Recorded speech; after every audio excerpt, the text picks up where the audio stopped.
Al Horford was already a good passer for the Atlanta Hawks before he even arrived in the Celtics, but with the players around him as well as in Brad Stevens' system, his playmaking has really unlocked as he's averaged 5 assists a game for them this year, and within Brad Stevens' offense where guys are moving around so often, you put the ball in Horford's hand, you give him just a split second of someone being open, cutting to the rim, moving around screens, and oftentimes he will find them. He's been like a second point guard for them this season, and I would say he's the best passer on the team overall, respect to Isaiah Thomas, of course. He's had some Draymond Green moments this season of having the ball in his hands and bringing the ball up floor or receiving the ball around half court within a pick and roll in kind of like a fast break style of offense, and he's able to exploit mismatches and guys getting good position around the rim. But his on-court relationship with Isaiah Thomas has also been huge as well, and I think it's part of the reason why Isaiah has exploded this season with his scoring and his efficiency. It's almost like Horford and Isaiah were made for each other. Unfortunately, Horford doesn't have all the time left in the world as he's now 30 years old. It would have been nice to see these guys play together for like a decade plus, both maybe about 5 years younger than they are now. And perhaps my favorite play that they run is the dribble handoff sort of motion they have where Isaiah will give it to Horford while he's walking up floor, and then Isaiah will immediately like come across the floor and Horford will hit him with a pass and then set him a screen, or they just get a nice line drive going to the basket. Number 4, we're going to go with Blake Griffin. And just like his post game, Griffin's passing is a little awkward, which is like everything he does on the basketball floor. And I mentioned with Horford how he is really good, like, sort of like in the mid-fast break. I would say the same thing with Blake Griffin, and I would actually say Griffin is a bit better at that.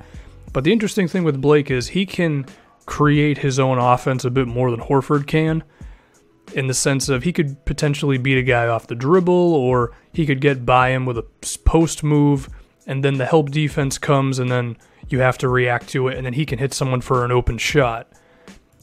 Of course, he can be effective in the pick and roll and setting screens for Chris Paul, but he's not one-dimensional with his passing either. He can kind of force the issue himself sometimes because his ball handling is pretty good. I would say he's one of the better dribblers among big guys in the NBA today.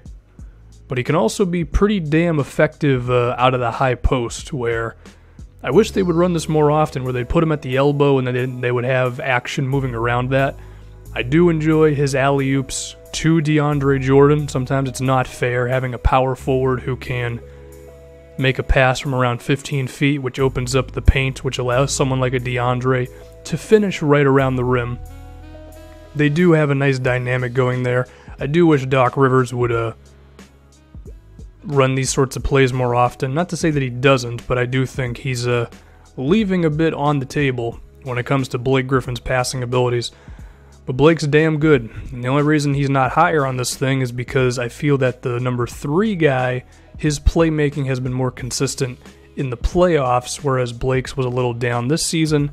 That guy is Marc Gasol. I've mentioned a couple times now passing out of the post, where you're around the somewhere around the paint, and then there's action up top and all that. The Memphis Grizzlies have pretty much mastered this, with Marc Gasol being the main passer. How many times does a double team come and then he zips it all the way to the other side of the floor for an open shooter? I really wish that Chandler Parsons was healthy, because he'd be the perfect guy to fit into this Memphis Grizzlies offense, and he would be the knockdown shooter they've been looking for a long time. Fortunately, that hasn't been a thing, but Gasol has managed to do a lot with the Grizzlies offense anyway.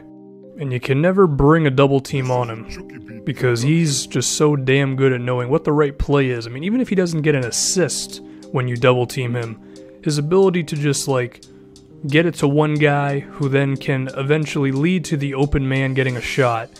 He just continues the offense so well. And his in and out game with Zach Randolph is really good as well, where Zebo can focus on posting up and Gasol can be out on the perimeter, giving him a chance to post up, and you really can't double team off of Gasol because of his improved three-pointer and that three-pointer allows him to be a hell of a playmaker. Now, number 2, we're going to go with Draymond Green, averaging over 7 assists a game this season. He did the same thing last year. Draymond is really like the perfect power forward for the Warriors because he just, at a certain point with what he can do on the floor, you're just like, what the hell do I do here, you know? Because if he sets a screen for Steph Curry, you're pretty much forced to trap Steph, and then that gives him all the room in the world to play make, Draymond that is, and then he can kick it out to a Klay Thompson or a Kevin Durant. It's really a cheat code. He's also mastered the coast-to-coast assist at this point, where he'll grab a rebound and then just bring it up floor himself. He's kind of like a point guard in a power forward's body, and he's just one of the most versatile players the NBA has really ever seen, and having a bunch of shooters on the floor is one thing, but having a power forward who can just be this damn good of a playmaker. And I actually think among NBA power forwards nowadays, that's going to be an expectation now, is for you to be able to put the ball on the floor and make a pass.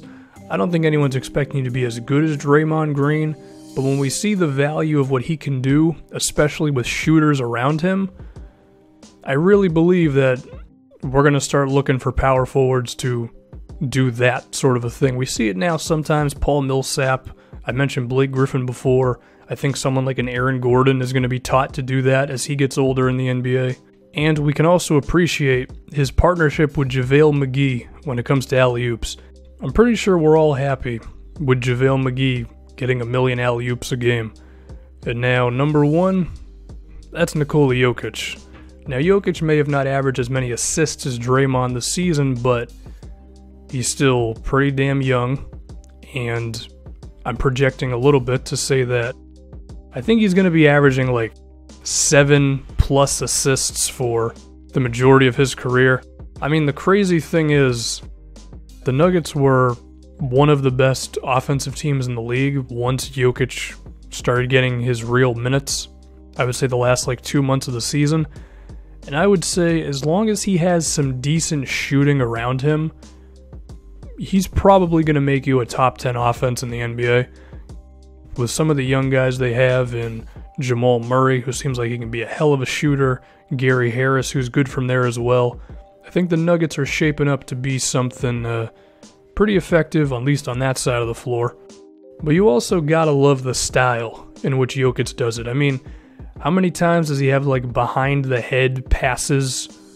Like, it seems like a cheat code sometimes, the way that he can see guys behind his head. And I mean, the moment someone's cutting to the rim, he sees them, and if there's a split second of them being open, hell, even if they're not open, he'll still find some way to get him the ball. Dude's just a special passer. Has a big dude ever led the league in assists? Because a part of me really believes that could happen one day with Jokic. So he's going to get number 1 on this thing. I'm sure Wilson Chandler and the rest of his guys are going to enjoy playing with him. Who knows if Chandler's still going to be there. And I guess I should mention DeMarcus Cousins just because he would be number 6.